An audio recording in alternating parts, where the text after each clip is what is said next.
This is dangerous. Are we booing Trump or supporting Trump? Supporting Trump, Support? of course. But why is everyone booing him? No, They're all saying no, that's no, Trump. no, no way, man. No way. Trump is king, bro. Trump is king. Trump people support Trump 100%. Want to make money, support Trump. എൻ്റെ കൈ കിടക്കണ ആ ചെരട് കണ്ടപ്പോൾ നിങ്ങൾക്ക് മനസ്സിലായിട്ടുണ്ടോ അവൻ ആരാണ് എന്താണ് എന്നുള്ളത്. അത് ഞാൻ പറഞ്ഞു തരേണ്ട ആവശ്യം. ഒരു കാര്യം പറയട്ടെ, ഇവിടെ പല രാജ്യങ്ങളിലും ഈ ഇന്ത്യക്കാരെ നോട്ട് അലൗഡ് എന്ന് എഴുതി പൊട്ടിച്ചു വെച്ചിട്ടുണ്ട്. അവിടെയുള്ള പല കടകളിലും പല സ്ഥലങ്ങളിലും. ചില രാജ്യങ്ങളിലേക്ക് അലൗഡ് തന്നെ അല്ല. അപ്പോൾ ഇങ്ങനെയൊക്കെ ആവാനുള്ള കാരണം എന്താണെന്നറിയോ? നമ്മുടെ മെയിനായിട്ടൊരു കാരണമാണ് നമ്മുടെ ഓവർ ഭക്തി.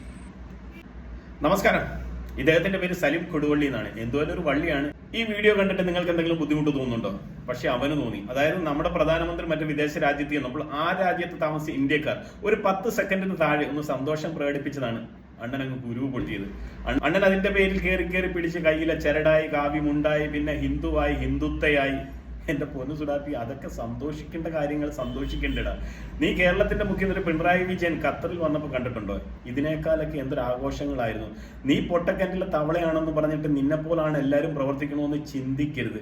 പിന്നെന്താണ് നിന്റെ രീതിയിലുള്ള ആഘോഷം? എങ്ങനെയാണ് പ്രധാനമന്ത്രി മുഖ്യമന്ത്രി വരുമ്പോൾ അവിടോട്ട് ബോംബ് എടുത്തെറിയണമെന്നോ? അതോ AK-47 ചെറപറ എന്ന് വെടിവെച്ച് 5 കൊല്ലണമെന്നോ? അതൊക്കെയാണോ നിന്റെയൊക്കെ സന്തോഷം? അല്ല, എന്താണ് നീ കരുതിയിരിക്കുന്നത്? നിന്റെ വാക്കിലും പ്രവൃത്തിയിലും ഒക്കെ എത്രമാത്രം ഇന്ത്യ വിരുദ്ധമായ കാര്യങ്ങളാണ്. ഈ ലോകത്തെവിടാണ് ഇന്ത്യക്കാർക്ക് പ്രവേശനമില്ലെന്നൊരു ബോർഡ് എഴുതി വെച്ചിരിക്കുന്നത്? പിന്നെ നീ പറയുന്നുണ്ടല്ലോ ഇന്ത്യക്കാർക്ക് അലൗഡ് ഇല്ലാത്ത ഒരുപാട് വിദേശ രാജ്യങ്ങളുണ്ടെന്ന്. ഏതാണ് ഒന്ന് പറഞ്ഞാൽ കൊള്ളാം. എന്റെ ഒന്നും അറിയില്ല അങ്ങനെ ഒരു വിദേശ രാജ്യങ്ങളും ഇല്ല, അങ്ങനെ ഒരു ബോർഡും ഇല്ല. ഇനി പാകിസ്ഥാനിൽ എവിടെങ്കിലും ബോർഡ് ഉണ്ടെങ്കിൽ ഏതെങ്കിലും പാകിസ്ഥാനിലെ തട്ടുകടയിൽ ഇതേപോലെ ഇന്ത്യക്കാർക്ക് പ്രവേശനമില്ലെന്ന് ബോർഡ് എഴുതി വെച്ചാൽ അതിന് ഞാൻ ഉത്തരവാദിയല്ല. ഞാൻ വെറും വിദ്യാഭ്യാസമുള്ള രാജ്യത്തിന്റെ കാര്യമാണ് പറഞ്ഞത്. പിന്നെ നീ ഇടയ്ക്കൊക്കെ നിന്റെ മനസ്സിലൊന്ന് പറയണം, ഞാനും ഇന്ത്യക്കാരനാണെന്ന്.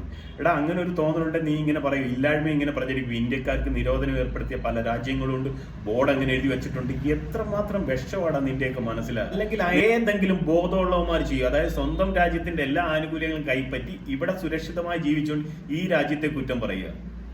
അല്ല, എങ്ങനെ സാധിക്കുന്നുണ്ടോ ഉപേ? എനിക്ക് പിന്നെ നീ പറഞ്ഞല്ലോ കയ്യിൽ ചരട് കെട്ടിയതിന്റെ ബോധവും ബുദ്ധിയൊക്കെ. എടാ, ആ ബോധവും ബുദ്ധി ഇല്ലാത്തവനാണെങ്കിൽ അവൻ ഏതെങ്കിലും ഒരു വിദേശ രാജ്യത്ത് ചെന്നാൽ ആ രാജ്യത്തിന്റെ നിയമവ്യവസ്ഥയ്ക്ക് ഉള്ളിൽ നിന്നുകൊണ്ട് ജോലി ചെയ്തിട്ട് അവൻ തിരിച്ചു പോരും. പക്ഷെ മറ്റു ചിലർ അങ്ങനല്ല. അതെങ്കിലും നീ ആദ്യം ഒന്ന് മനസ്സിലാക്കുക. അറിയാൻ മേലാത്തോണ്ട് ചോദിക്കുക, സുഡു, എന്തിനാടാ ഇങ്ങനെ സ്വന്തം രാജ്യത്തിനെ കുറ്റം പറഞ്ഞ് ഇങ്ങനെ സ്വയം ചെറുതാകുന്നത്? നീ ഇടയ്ക്കൊക്കെ ദിവസം 1-2 പ്രാവശ്യം ഇന്ത്യ എന്റെ രാജ്യമാണെന്ന് പറഞ്ഞു പഠിക്കണം.